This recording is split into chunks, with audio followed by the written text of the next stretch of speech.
शंकरपाळी आणि तुम्ही बघू शकता हे ना मी अर्धा किलो मैदा घेतलेला आहे, कारण अर्धा किलोचे ना आम्हाला हे करायचे शंकरपाळ्या करायच्या, पण त्या वेगळ्या करायच्या त्या आम्हाला, जे आपण दिवाळीला वगैरे करतो तसं नाही करायच्या. तुम्हाला ते दाखवूच आम्ही कसं करतो इथे. हा डालदा पण आणलेला आहे, पावशरचं हे पॅकेट आहे. हा तर हे पण लागणार आहे आपल्याला. तर हे गोष्ट मेन आहे, हे आपल्याला ओवा लागणार आहे त्याच्यामध्ये टाकायला, कारण आपण गोड शंकरपाळ्या नाही करणार आहे, मध्यम म्हणजे एकदम खायला पण नाही का, म्हणजे गोड पण नसतात त्या आणि जास्त तिखट पण नाही का, एकदम मीडियम मध्ये. ही आपली 2 वाटी ही आपल्याला पिठी साखर पण लागणार आहे त्याच्यासाठी. तुम्ही म्हणशाल की आता बोलली तर गोड नाही करायच्या आणि नाही का, असं काही नाहीये, थोडीशी त्याच्यामध्ये ना पिठी साखर पण टाकायला लागते. तर हे इथे ना 1 वाटी हे गरम पाणी घेतलेलं आहे आम्ही, कारण आपल्याला त्याच्यामध्ये गरम पाणी टाकायचं आहे. आता आपण याच्यामध्ये ना आपण हा रवा पूर्ण अर्धा किलो जो होता ना तो सगळा मैदा, तर आपण आहे ना अख्खा तो त्याच्यामध्ये टाकून घेतोय, कारण आता आपल्याला मिक्स करायचे सगळं. तर हा टब घेतलाय मोठा नाही का, त्याच्यामध्ये मिक्स करणार आहे.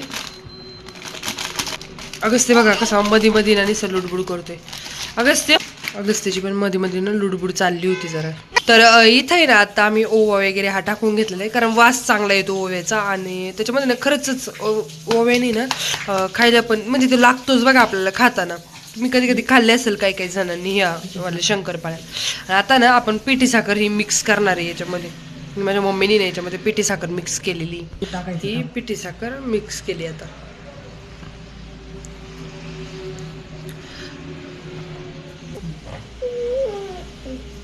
तूप म्हणजे जो आपण मगाशी घेतले होते ना तो डालदा, तर ते टाकलेले आहे आपण. तुपच टाकायला लागते म्हणजे नाही का, डालद्याचं तुपाचाच एक प्रकार ते डालदा. बघा असं चांगले ना मिक्स वगैरे करून घेतलेले, पाणी टाकून मळायचं आणि मग पाणी टाकून मळायचे आपल्याला शेवटला. आधी हे सगळे ना चांगलं मळून घ्यायचं एकदम नाही का, टाकायचे.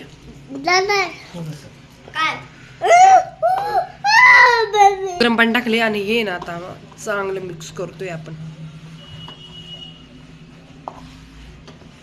तर हे बघा हा पूर्ण गोळा झालेला आहे नाही का, एकदम म्हणजे सगळं मिक्सचर वगैरे करून पूर्ण हे रेडी झालेलं आहे म्हणजे पीठ. आणि हा जरा ना 10-15 मिनिटं ना आपल्याला ठेवायचं आहे जरा साईडला, म्हणजे चांगलं मुरतं त्याच्यामध्ये नाही का, जेवढं आपण काय काय टाकलंय ना ते सगळं. हे आपण आहे ना त्याचा उंडा केलेला आहे, हा एकदम गोल मध्ये केलेला आहे, आणि चांगलं राट पीठ मळलेलं आहे आपण. तर इतकं ना हे बघा आपण असं मळून ठेवलेला आहे हा चांगला, आणि चांगल्यापैकी ना हा मळालेला आहे बघा, कसला भारी मळून ठेवलेला आहे. हा ना जरा साईडला ठेवतोय, आणि आता ना इथे माझी मम्मी ना लाटायला सुरुवात करते. ह्याच्यात तुम्हाला छोटे छोटे याच्यात दिसत असेल ना ते काय टाकलेलं आहे का ते आपण, ओवा तुम्हाला दिसतच असेल बघा. साईडने पण कट वगैरे करून घेतो कधी पण. आता शंकरपाळ्या वगैरे करायचे असेल तर आपण कधी पण हे साईडचं ना पूर्णपणे कट करून घेतो, लाईननुसार आहे ना कट करूया.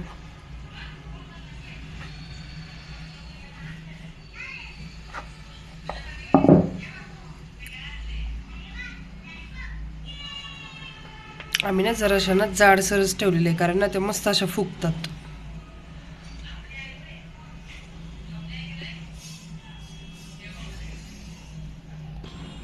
हे बघा अशा मस्त असं दिसतोय याच्यात ओवा. आणि हे आपल्या कट झाले आहे, हे आता साईडला ठेवूया. अशा नाही तुम्ही ना पांगून ठेवले, तर अजून बऱ्याच टाकायचे ते इथे आपल्याला तापवायला ठेवलेले आहे. इथे जरा मोठी कढई आणि याच्यामध्ये ना तेल तापवायला ठेवलेले, कारण आता आपल्याला त्याच्यामध्ये ना एक मी शंकरपाळी ना टाकून बघते. तेल आहे ना चांगलं तापलेलं आहे, एक फक्त टाकून बघितली तेल तापलंय का नाही म्हणून, पण ते चांगलं तापलेलं आहे.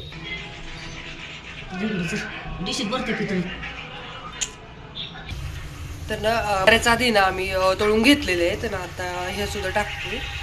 मग अशी ना ते टाकायचंच राहून गेलं. तर बघा कलर बघा कसा आलेला आहे, भारी कलर आलेला आहे एकदम. टाकलेले आहेत तर ह्या सुद्धा मी आता याच्यामध्ये नाही ऍड करते.